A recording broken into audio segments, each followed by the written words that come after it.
La cumbre de la OTAN empezará mañana y será en Turquía. Y el señor Amir Zelensky está muy interesado en intentar mostrar que algo se mueve a su favor, que las cosas van en su dirección para poder conseguir más recursos y más apoyo para esta guerra. Rusia también es consciente de lo que se avecina y ha vuelto a enviar su propia señal durante la noche. Creo que es la segunda vez en 4 días que hay un ataque masivo contra Kiev. Y lo interesante aquí es que se ve lo que parece ser una interceptación. Podría haber una segunda, aunque no está claro, pero luego vemos otras en las que no hubo interceptación. De hecho, parecía que salía contramedida de ese misil, así que uno de ellos fue interceptado, misiles sofisticados diseñados para confundir a los interceptores. Y luego se ve como uno consiguió pasar justo ahí.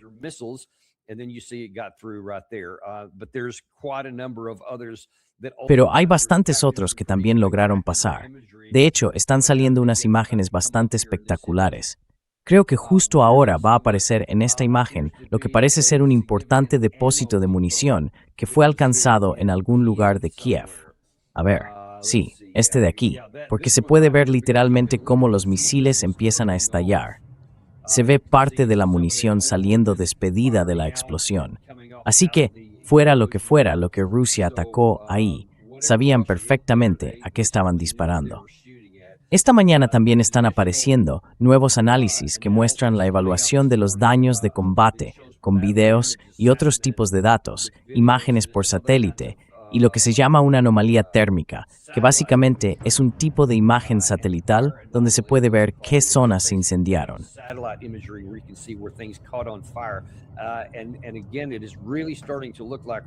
Y de nuevo, empieza a parecer que Rusia se está centrando en golpear objetivos muy concretos. Después del último ataque, hace unos días, ya os dijimos que muchos argumentaban que los rusos solo estaban atacando a civiles y objetivos civiles. Pero ahora está saliendo información adicional que sugiere que, al menos algunos de esos objetivos, podrían haber sido en realidad instalaciones de la OTAN o militares ocultas dentro de algunos edificios. Eso no va en contra de las leyes de la guerra terrestre. De hecho, se puede hacer. Pero en el momento en que lo haces, ese lugar pierde su estatus de protección.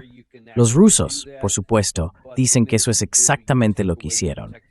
Y el lado ucraniano, por supuesto, dice que no, que allí no había ninguna presencia militar.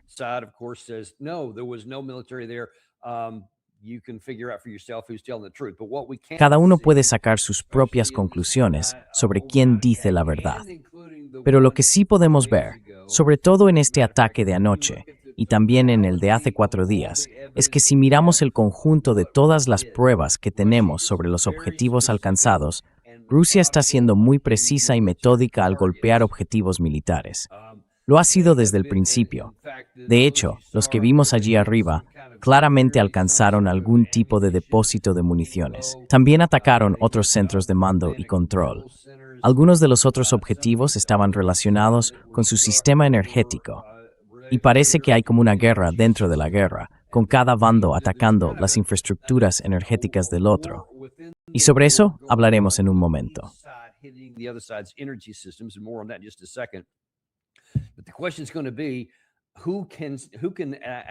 La pregunta va a ser, ¿quién puede resistir más que el otro? ¿Quién puede aguantar esto? Es, de verdad, una guerra de desgaste. ¿Quién puede agotar al otro bando? Es algo parecido a un combate de peso pesado. ¿Qué lado puede seguir encajando golpes al cuerpo y cuál puede soportarlos y seguir lanzándolos al contrario? El que consiga hacerlo durante más tiempo, ese será el que gane. Y dejemos a un lado toda la retórica que usa la gente y toda la carga emocional de un lado o del otro para intentar que el suyo parezca mejor y el otro peor. Y miremos simplemente los fundamentos. Tienes el lado ucraniano y el lado ruso.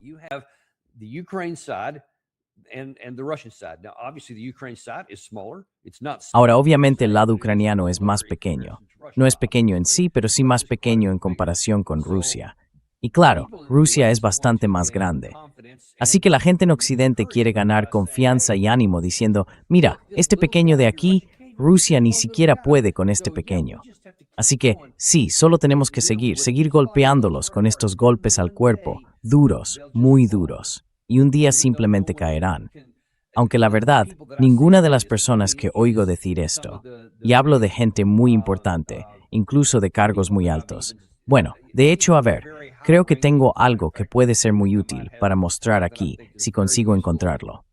Dame solo un segundo, porque viene muy a cuento de lo que estamos hablando ahora mismo.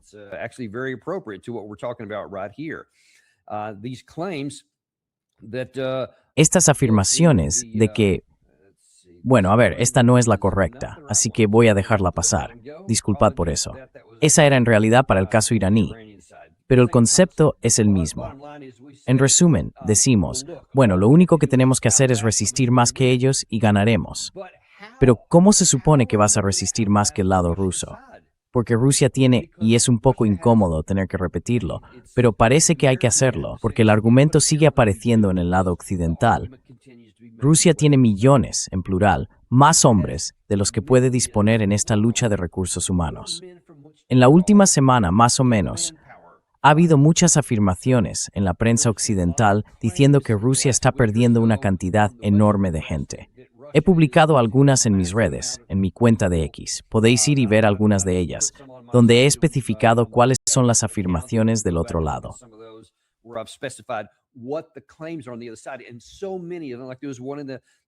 Y muchos, como uno que salió en The Hill la semana pasada, quieren hablar de lo que dicen que son las cifras de bajas rusas y algunas de las pérdidas que están teniendo, sobre todo por los ataques al sistema energético que están funcionando. Y dicen, ¿ves? Los van a desgastar. Y luego trazan una línea que ignora todo lo que hay en medio. Simplemente dicen que algún día Rusia se derrumbará. Algún día Rusia se rendirá. Algún día la gente se cansará y se volverá contra Putin o algo así. No hay ninguna conexión entre esas ideas. Ven lo que está pasando ahora mismo y luego dibujan una línea enorme hacia un punto lejano, fuera de la pantalla, muy en el futuro, y simplemente afirman que Rusia algún día colapsará.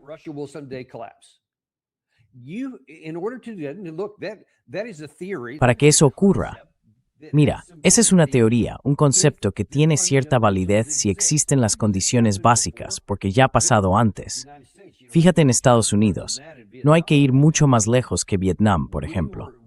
Teníamos una capacidad mucho mayor que la del bando norvietnamita, y aún así acabamos agotados. Nos desgastaron y las bajas iban aumentando, aunque ellos sufrían muchísimas más que nosotros. Pero había un vínculo entre ambas partes. Se podría decir que políticamente, en Estados Unidos era una guerra impopular. La gente estaba en contra. Había protestas por todas partes, en los campus universitarios y en las calles.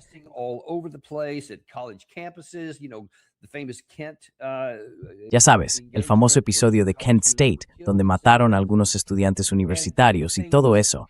Y aquello estaba al otro lado del mundo. Nadie entendía, desde el lado estadounidense, por qué estábamos luchando allí. ¿En qué nos beneficiaba? ¿Cómo nos ayudaba eso? ¿Por qué teníamos que hacerlo? Eran preguntas muy válidas, y el lado norvietnamita supo aprovecharlo. Pagaron un precio enorme, en vidas, en soldados, en su propio país. Pagaron un coste altísimo, pero había una lógica. Si conseguías agotar la voluntad política en Estados Unidos, podías lograr que se marcharan. Y eso fue exactamente lo que pasó. Pero ese argumento no se puede aplicar aquí, porque entonces habría que preguntarse, vale, ¿por qué iba Rusia a cansarse de luchar?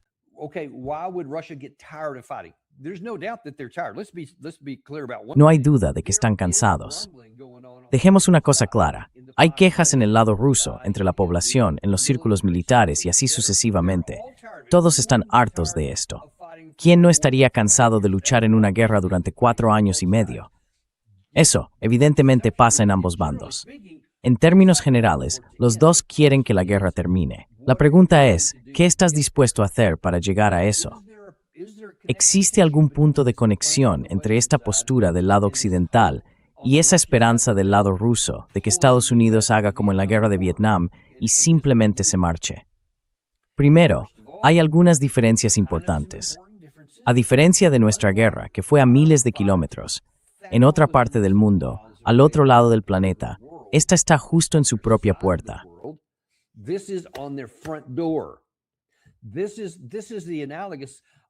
Es como decir, manteniendo la comparación justa, ¿crees que Estados Unidos habría hecho lo mismo en los años 70, y habría abandonado aquella guerra si misiles norvietnamitas hubieran estado cayendo sobre Austin, Texas, sobre Chicago, Illinois, o incluso sobre Washington, D.C.? ¿De verdad crees que lo habríamos hecho? ¿O piensas que eso solo habría reforzado nuestra determinación? Si prestas un poco de atención al 4 de julio, a todos esos escenarios patrióticos, los desfiles, los espectáculos, los fuegos artificiales y todo lo demás, no hace falta mirar mucho para darse cuenta de que eso nos habría enfadado más allá de lo imaginable, y habríamos hecho todo lo posible por asegurarnos de ganar. Esa es la comparación más acertada con lo que están viviendo ahora los rusos. Están cansados de la guerra.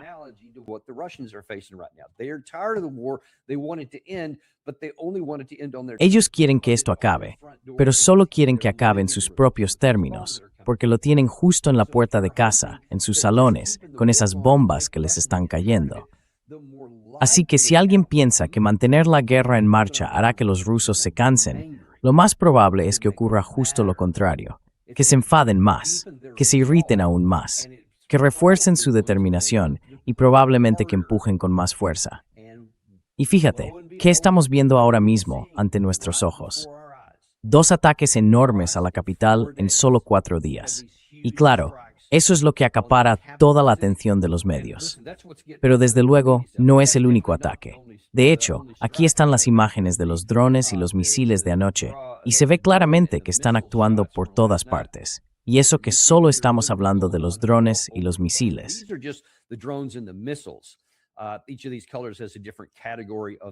Cada uno de estos colores representa una categoría distinta de ataque. Está en ruso, así que no puedo traducir todo eso ahora mismo, pero muchos de ellos son cohetes, algunos son drones, otros son drones impulsados por cohetes. Estos Geran, creo que ahora son los Geran 3, vienen de todas partes. Así que esto está ocurriendo por todos lados. Rusia está diciendo, vale, ¿queréis entrar en un toma y daca? ¿Nos atacáis y luego os atacamos? Pues eso es lo que estamos haciendo. Y, por cierto, también hay ataques en el otro sentido. Este es el titular del Kyiv Post de esta mañana. Ucrania ataca por primera vez la mayor refinería de petróleo de Rusia con un dron en un vuelo récord de 3.000 kilómetros.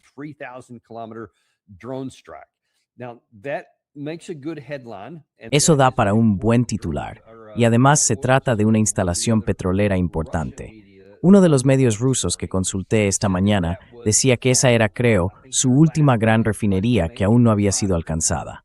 Eso es lo que decía el titular que leí esta mañana. Así que claro, genera cierta alarma. Pero aquí está el asunto. Según un informe, se lanzaron desde Ucrania hacia toda Rusia aproximadamente 700 drones. Y por el otro lado, hubo unos 400 y pico drones y misiles rusos durante la noche. Los resultados se vieron claramente por todas partes. Casi todo está alcanzando su objetivo, salvo 1 o 2 interceptaciones que vimos. Pero todas las demás explosiones que se ven están logrando pasar.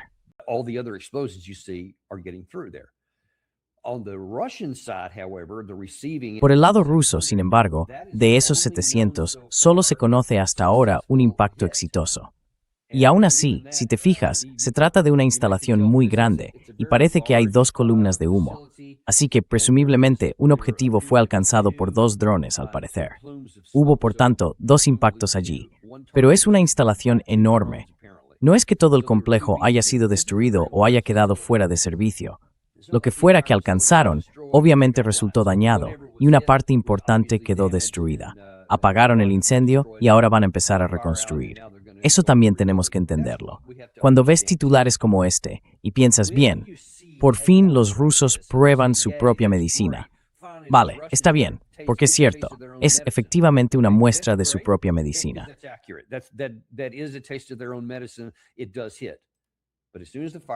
Sí, impacta. Pero en cuanto apagan el fuego, vuelven a reconstruir, reparar o reemplazar lo que sea que haya sido dañado. Y la mayoría de los que hemos mostrado en los últimos meses, sobre todo últimamente, ya están de nuevo en funcionamiento, igual que en el lado ucraniano.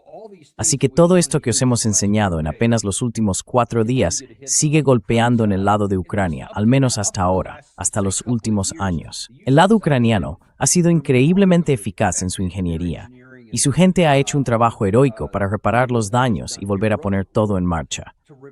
Pero es una batalla perdida, porque nunca se puede recuperar del todo lo que había, y porque Rusia es implacable, lanzando oleada tras oleada de ataques a lo largo del tiempo.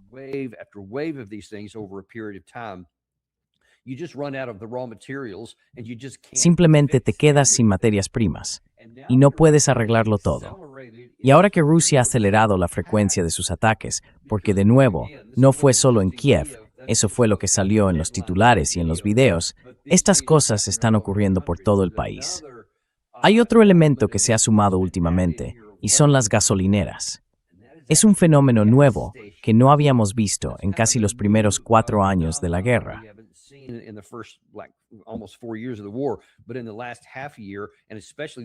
Pero en el último medio año, y sobre todo en el último mes más o menos, ha habido un claro aumento de esto.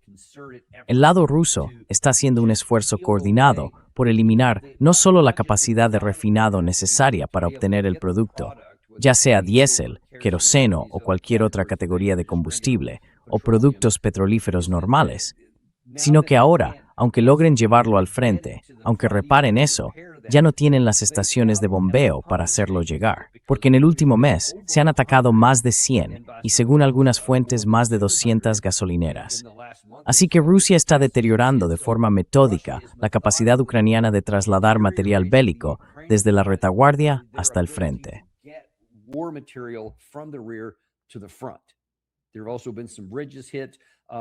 También ha habido algunos puentes alcanzados, aunque no tantos como cabría esperar.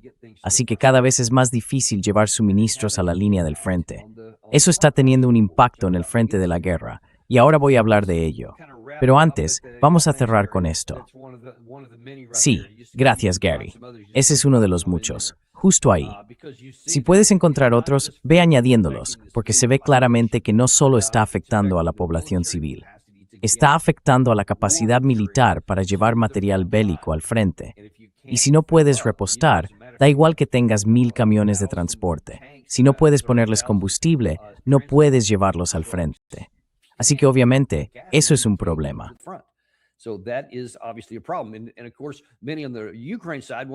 Y por supuesto, muchos en el lado ucraniano quieren señalar las largas colas y las restricciones de gasolina, incluso en Moscú y en algunas de las otras grandes ciudades. Y eso también es cierto. Los rusos son conscientes de ello y lo lamentan.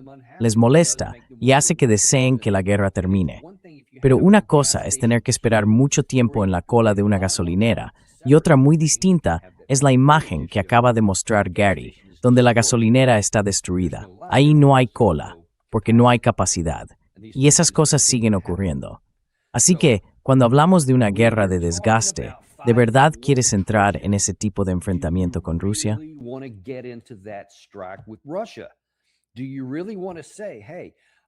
¿De verdad quieres decir, oye, voy a atacar algunos de sus objetivos y presumir de haber alcanzado por primera vez un nuevo récord? Está bien, tuviste un ataque con drones a 3000 kilómetros. Eso en sí mismo es impresionante, de verdad lo es. Pero si fueron solo 2 plataformas concretas de entre 700, si eso es más o menos correcto, esas cifras no son buenas. Y el daño acumulado para el lado ruso es mucho menor. Es algo que pueden manejar y pueden reparar ese tipo de cosas. Pero cuando literalmente haces volar por los aires una gasolinera y hay más de 100, ¿de dónde vas a sacar las piezas de repuesto para tantas? ¿De dónde vas a sacar las instalaciones de sustitución, las bombas, todos los demás elementos, los componentes físicos que hacen que funcione la gasolina? Simplemente no puedes conseguirlos allí.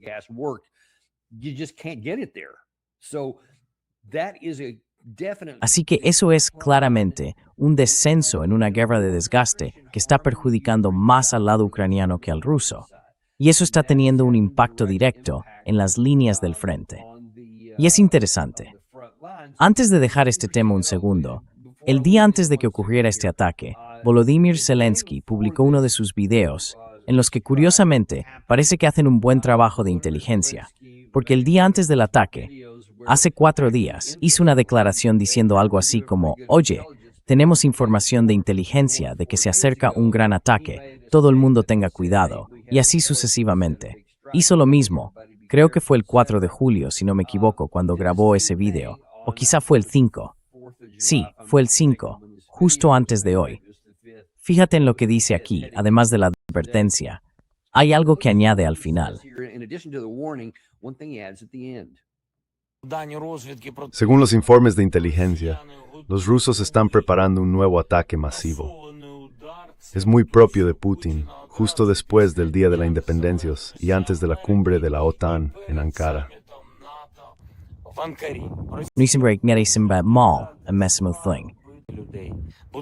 Por favor, cuídate. Presta atención a las señales de alarma aérea. Y por otro lado, para nuestros socios, cualquier distracción con cohetes dirigida con cohetes para el sistema Patriot.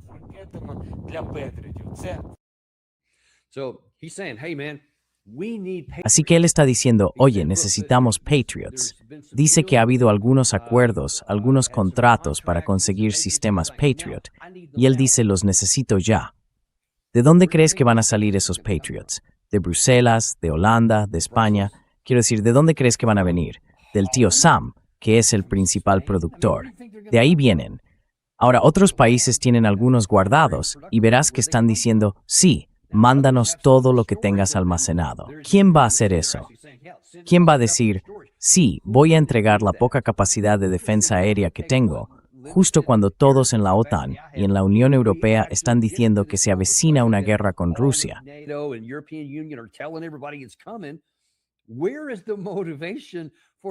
¿Dónde está la motivación para que vacíen sus arcas con la esperanza de obtener algo más adelante? De hecho, ese es precisamente uno de los argumentos de Umarov, creo que se llama, no me equivoco, Fedorov, el ministro de Defensa ucraniano. Esto viene en las noticias de hoy del Kyiv Post. Ucrania ha dicho a sus aliados que los sistemas Patriot incluidos en los contratos previstos para 2027 han pedido, salvad vidas y enviad ahora los Patriots almacenados. La solución más sencilla para nuestros socios, dicen, es asignar temporalmente esos misiles de sus reservas. Eso salvaría innumerables vidas. La burocracia no debe ser un obstáculo para proteger la vida humana. El llamamiento de Fedorov llegó después de otro ataque a gran escala durante la noche por parte de la Federación Rusa. Dijo que la defensa aérea ucraniana había interceptado casi todos los misiles de crucero y más del 90% de los drones Shahed que atacaron.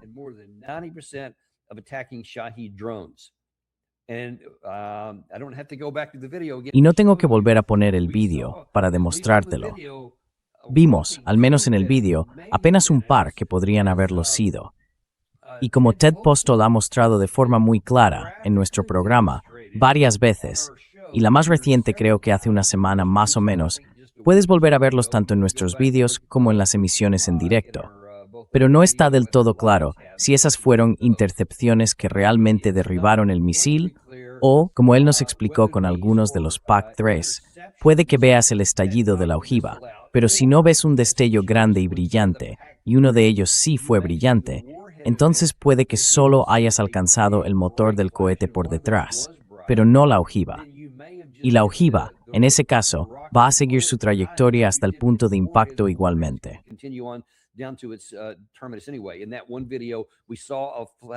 En ese video vimos un destello de luz que corresponde a un impacto de una ojiva, pero lo que no vimos fue hacia dónde se dirigía esa ojiva. Así que no sabemos si alcanzó su objetivo, si fue derribada o qué pasó exactamente. Hasta donde sabemos, puede que una fuera interceptada. Tampoco podemos asegurar, solo con ese vídeo, si lo que explotó era un dron Shahed, sobre todo el segundo, o si era un misil. Pero lo que sí sabemos con certeza es lo que se ve ahora mismo en la cámara. Todos esos disparos que están alcanzando objetivos importantes por toda Ucrania, y especialmente en Kiev, están logrando pasar. Así que cuando se afirma que se está derribando el 90%, bueno, Ted Postol siguen repitiendo esa cifra, el 90%. Pero eso era con los drones, ¿no? No quiero tergiversar nada.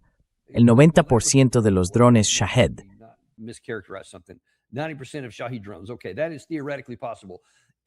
Vale, eso es teóricamente posible, si consiguieran derribarlos todos. Pero, ¿vas a usar un PAC-3 que cuesta varios millones de dólares para batirlos?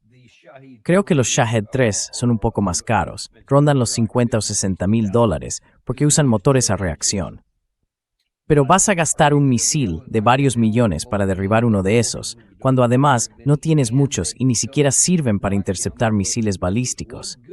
¿De qué sirve entonces? Imagina que derribas todos los drones Shahed, el 100%, pero has tenido que usar misiles PAC-3 para hacerlo, mientras todos los misiles balísticos han pasado.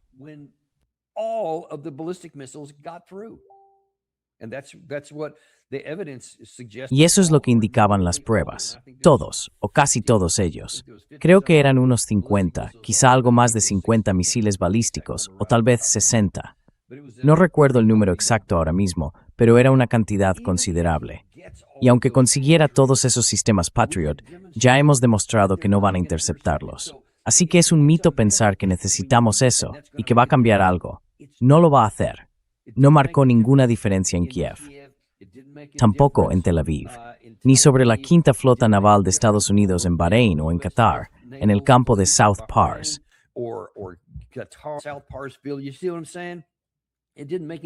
¿Ves lo que quiero decir? No marcó ninguna diferencia en ninguno de esos casos, porque la tecnología aún no está ahí, pero el poder ofensivo sí lo está.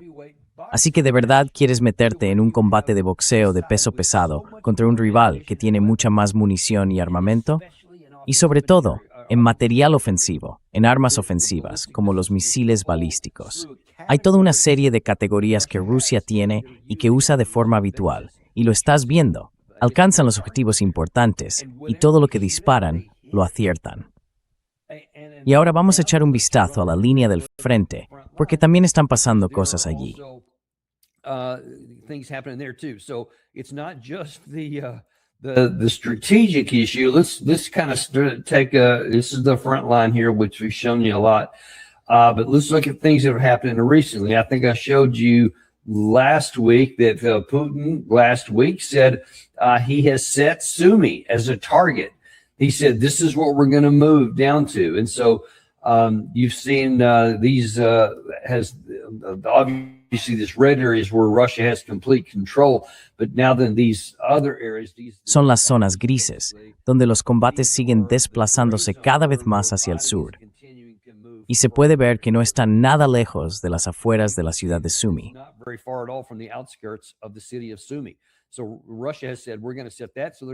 Rusia ha dicho, vamos a establecer eso, así que hay una ofensiva en marcha en esta zona. Luego, más al sur, y claro, hay varias de ellas alrededor de las afueras a lo largo de la frontera.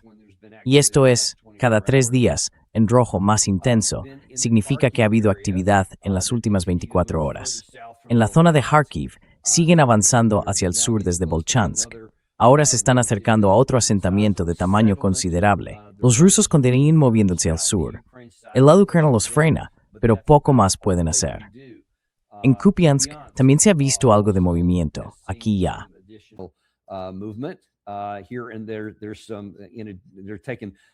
Están tomando cada vez más partes de la ciudad, así que el lado ucraniano está siendo empujado cada vez más hacia afuera. Están intentando resistir, luchando con uñas y dientes. Pero se ve que casi con toda probabilidad parece que ya han tomado entre el 80 y el 90%, y lo están haciendo de forma metódica. No es un avance enorme, pero sí es un progreso constante y decidido. Cada vez que pasa esto, hay más y más bajas en el lado ucraniano. Si puedo... Perdón, un momento. Sí, voy a retroceder un poco. Quiero mostrarte esto otra vez, porque si miras en la parte inferior derecha, a lo largo de la línea de contacto, ves estas líneas amarillas más cortas. Son principalmente drones. De hecho, creo que todas, salvo una categoría, son drones que están golpeando la retaguardia operativa del lado ucraniano. Y por lo que se sabe, están logrando pasar.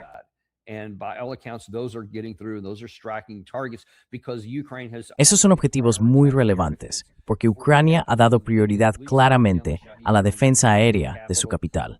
Así, al menos pueden derribar los drones Shahed que se dirigen hacia Kiev y también proteger algunos de los otros centros importantes, donde mantienen la logística estratégica incluso más hacia el oeste. Pero eso significa que son claramente insuficientes para interceptar drones a nivel operativo a lo largo de la línea de contacto.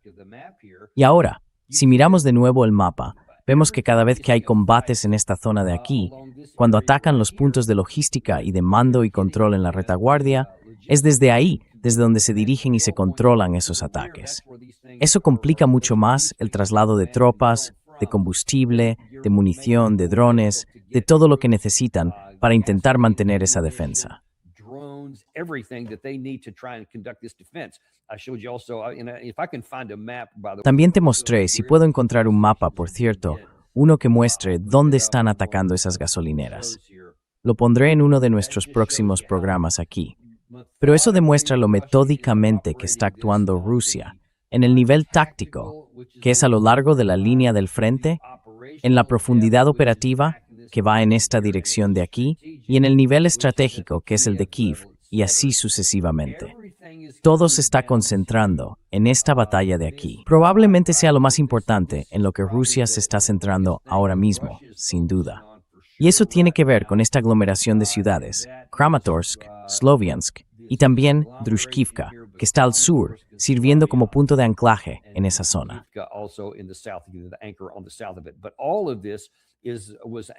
Pero todo esto estaba basado y dependía de la ciudad de Konstantinivka.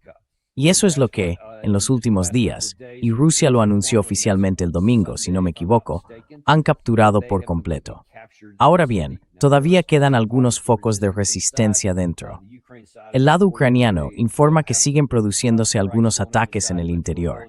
Pero, a efectos prácticos, desde el punto de vista militar, la ciudad ha caído. Así que ahora Rusia está desplazando sus fuerzas más hacia esta dirección, porque todo se va a concentrar en este enclave de aquí.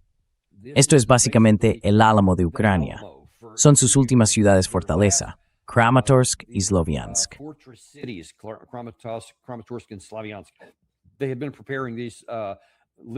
Llevaban literalmente años preparándolo. Y en mayor o menor medida, algunas de esas preparaciones se remontan a 2014. Durante los 8 años de guerra civil que se libró, todo esto siguió utilizándose como una ciudad fortaleza. Y luego, desde que empezó esta guerra en 2022, ha sido su punto de apoyo. Todo se ha basado en eso. Pero fíjate, el lado ruso se ha movido. Antes, todo esto era la frontera, y ahora está mucho más arriba, y todo lo demás ha quedado más abajo. Los rusos, esta mañana estuve mirando uno de sus foros militares, son muy conscientes de lo difícil que va a ser esto.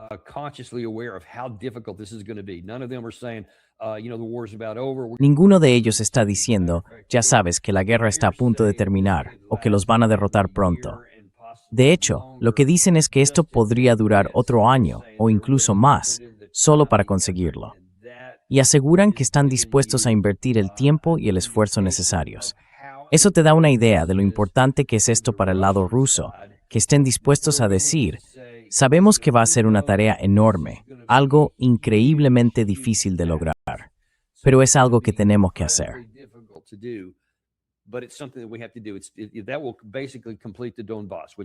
Eso básicamente completaría el Donbass, que era uno de los objetivos originales de Putin en toda esta operación. Podría literalmente tardar más de 5 años si las cosas siguen así. Nunca podemos descartar la posibilidad de que el puro agotamiento haga que las Fuerzas Armadas ucranianas se desmoronen, porque como acabo de mostrarte, hay presión a lo largo de toda esa línea. Y podría haberte mostrado también en Zaporilla, donde hay otra ofensiva en marcha, algo más pequeña pero activa. Hay presión por todas partes. Esa es una de las razones por las que, según muchos informes, Ucrania estaba intentando algún tipo de alto el fuego modificado con Rusia, diciendo algo así como, oye, limitémoslo solo a los 4 oblasts.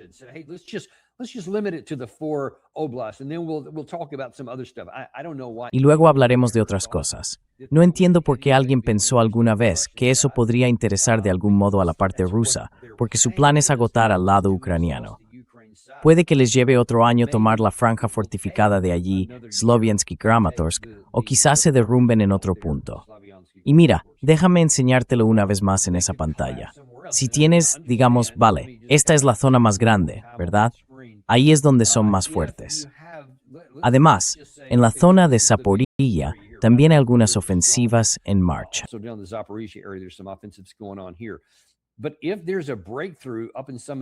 Pero si se produce un avance en alguna de estas zonas, quizá en la zona de Kupiansk, un poco más al sur, por ejemplo.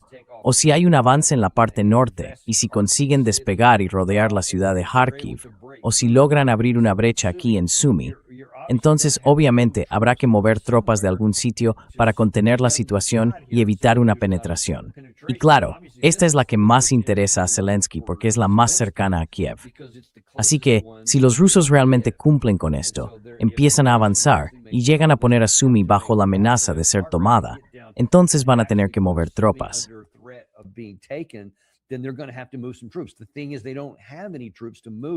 El problema es que no tienen tropas que mover. No están quitando recursos de otro sitio. ¿De dónde los van a sacar? De Kharkiv, porque ahora eso podría aprovecharse más. O desde el lado de Kramatorsk podrían decir, bueno, usaremos las propias instalaciones y las fortificaciones y asumiremos algo de riesgo aquí, quizá. Pero si pierdes esto, entonces no queda nada. Solo quedan llanuras abiertas y carreteras. Y sería muy difícil improvisar una defensa cuando todo con lo que has estado luchando desde 2014 se derrumba de repente. Esa es la situación tan complicada en la que se encuentra ahora el ejército ucraniano.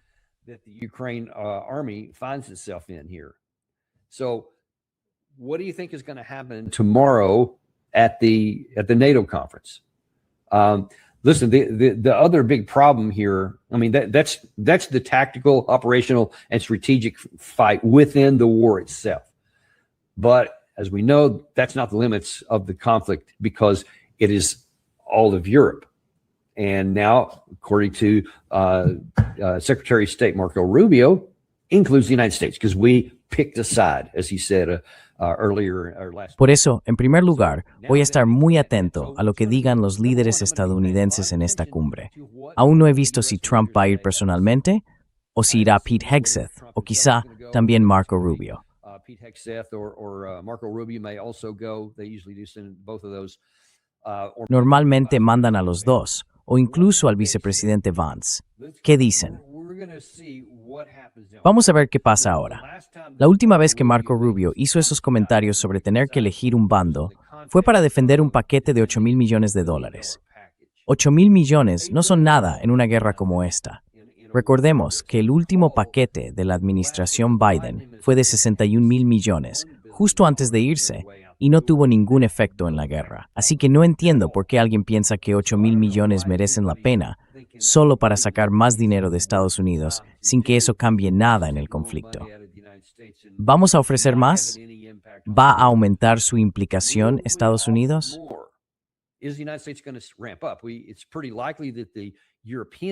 Es bastante probable que la parte europea lo haga. La Unión Europea ya está hablando de otro paquete. Por supuesto, también van a imponer más sanciones. Les va a encantar eso. Van a añadir unas cuantas sanciones más. Es lo único que pueden hacer. Nada de eso ha tenido efecto antes, y tampoco va a tenerlo ahora, porque los hemos hecho inmunes a las sanciones, ya que las usamos como algo rutinario. Bueno, ahí lo tienen. El presidente se dispone a partir hacia la cumbre de la OTAN. Así que pronto escucharemos al propio presidente. Veremos qué dice Donald Trump sobre esta cumbre.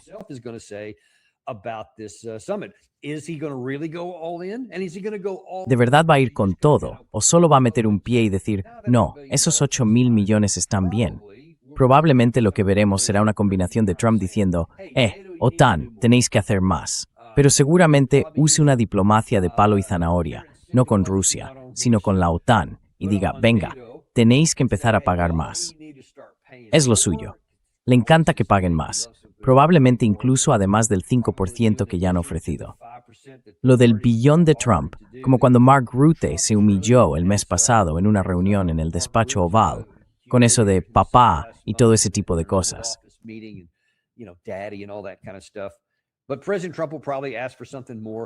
Pero el presidente Trump probablemente pedirá algo más, aunque no estoy seguro de que vaya a ofrecer nada adicional. ¿Qué tiene para ofrecer, en realidad? Sigue pendiente ese asunto sin resolver en Oriente Medio. Recordarás algo relacionado con la guerra de Estados Unidos con Irán. Gastamos una enorme cantidad de misiles ofensivos y también un montón de misiles defensivos, tanto PAC-3 como THAAD, y ahora no tenemos mucho margen de maniobra. Estamos intentando fabricar más, pero el proceso es muy lento. Por eso, incluso los contratos de los que se quejaba Zelensky o su ministro de Defensa no estarán listos hasta bien entrado el año que viene, sea lo que sea eso. Y no revelaron cuántos eran, pero apuesto a que no son muchos.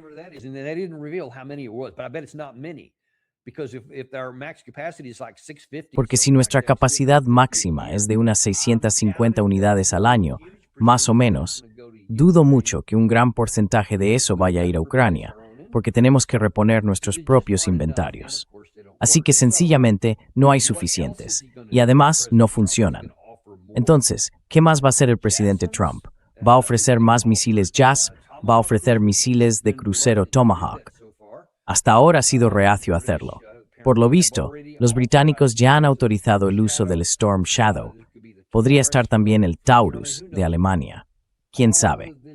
Pero todo esto nos lleva a un asunto más amplio, que sin duda va a estar sobre la mesa, tanto en las capitales europeas como en la capital rusa.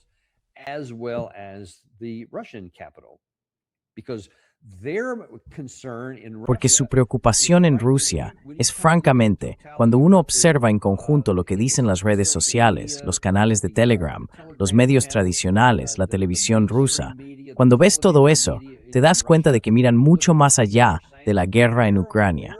Están mirando hacia otro conflicto, y ese es el posible enfrentamiento entre la OTAN y Rusia. Están muy centrados en eso. Una de las razones por las que muchos en Rusia quieren terminar la guerra de Ucrania es precisamente para evitar tener que librar esa otra guerra. Pero, si creen que van a tener que enfrentarse a la OTAN, quieren dejar ese asunto resuelto cuanto antes. Hay un sector más belicista en el lado ruso que, puedo asegurarlo, está muy dispuesto a tener ese conflicto con la OTAN. En las últimas semanas, every individuo desespera nuestro programa. Grosso reduce exactamente así.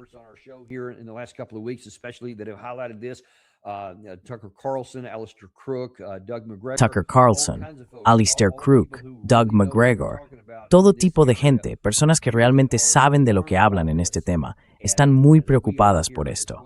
Y nosotros también lo estamos, porque en Occidente, en general, parecemos ajenos al impacto que esto tiene en el lado ruso. De algún modo tenemos esta idea mágica de la que hablé al principio del programa, de que si seguimos haciendo estas pequeñas cosas, poco a poco llegará un día, casi por arte de magia, en que Rusia se cansará de luchar y querrá volver a casa. Pero eso no tiene ninguna lógica. Ese es el problema. Estamos cayendo en un pensamiento mágico sobre algo que nos gustaría que ocurriera, pero no hay un camino lógico que nos lleve hasta ahí.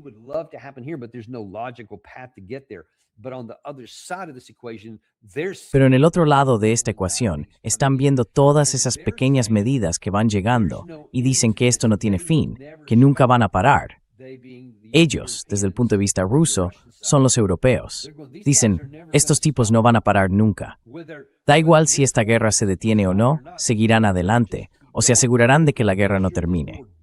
No importa cuántos ucranianos mueran, ni cuántas ciudades caigan, seguirán luchando hasta que no quede ninguno. Y eso significa que nosotros seguiremos recibiendo golpes. Así que hay un sector en Rusia que dice, yo me bajo de esto. Hay que resolverlo ya. Tenemos que restablecer la disuasión. Esa es una expresión que usamos mucho, ¿verdad? Pues los rusos también la están usando, y dicen que Occidente ha perdido el miedo a Rusia, que ya no hay ninguna preocupación por las líneas rojas.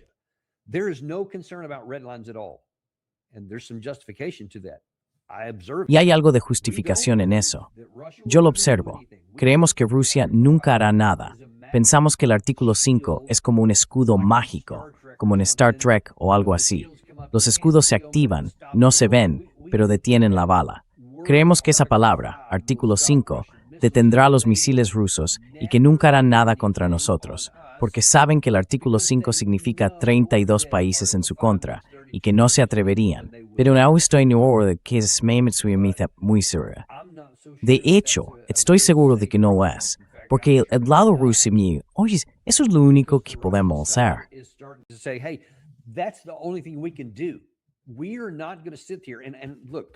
No vamos a quedarnos aquí sentados y, mira, pongámonos en la posición de Rusia.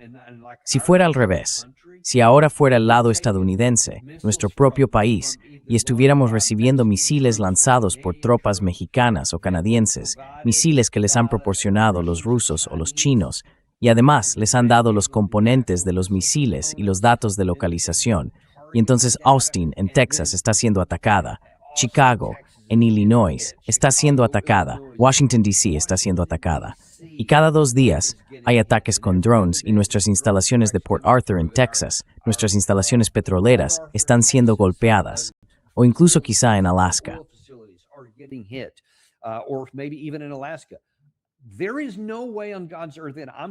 De ninguna manera, bajo ningún concepto, voy a decir algo como, bueno, lo único que podemos hacer es ir a por los tipos de México o de Canadá, de donde haya venido, que no podemos ir a por los rusos o los chinos, que tendremos que dejar que se vayan de rositas. ¿Harías tú eso? Sinceramente, y sobre todo a mis amigos más duros, ¿lo haríais? Diríais, oye, estamos en una guerra por poderes y China o Rusia están apoyando a Canadá o a México contra nosotros y están atacando todos esos objetivos que acabo de mencionar en Estados Unidos. Diríais, bueno, son las reglas, lo único que podemos hacer es atacar los puntos de lanzamiento en Canadá o en México, pero tenemos las manos atadas.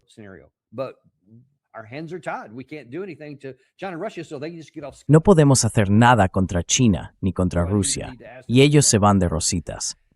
¿De verdad hace falta que haga la siguiente pregunta? Ya sabemos lo que haríamos.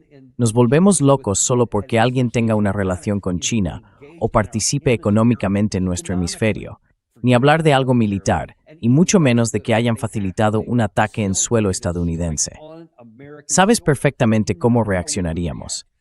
Y los rusos son personas, igual que los chinos son personas. Los estadounidenses son personas. Los británicos, los israelíes, los palestinos, las personas son personas. No son diferentes de nosotros. Y nadie va a quedarse de brazos cruzados para siempre cuando tiene los medios para actuar. Y ya lo ves, llevamos 4 años y medio conteniéndonos.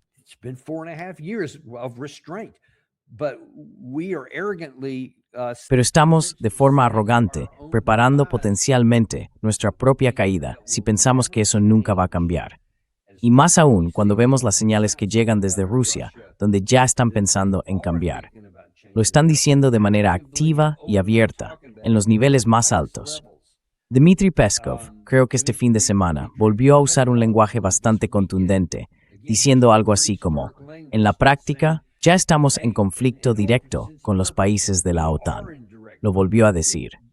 Probablemente sea un mensaje dirigido a su público interno, como si estuvieran empezando a preparar el terreno para decir, tenemos que hacer algo con esto. Y esa presión, ya te lo dije, del sector más duro dentro de Rusia, está empezando a influir en el Kremlin.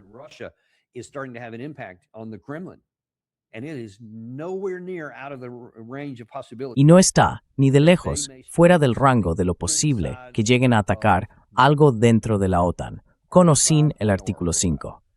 Porque sé, por las fuentes rusas que tengo y que me transmiten cómo piensan en los niveles más altos del lado ruso, que muchos de ellos no creen en el artículo 5. Piensan que los occidentales son básicamente cobardes y que si la situación se pone realmente seria, nadie va a arriesgar Bruselas, Ámsterdam, Londres o Berlín por nada que tenga que ver con Ucrania.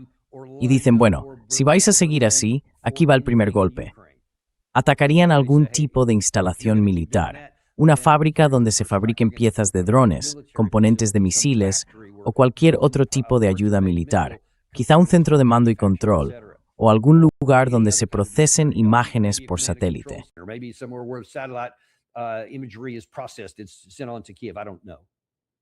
Se ha enviado a Kiev.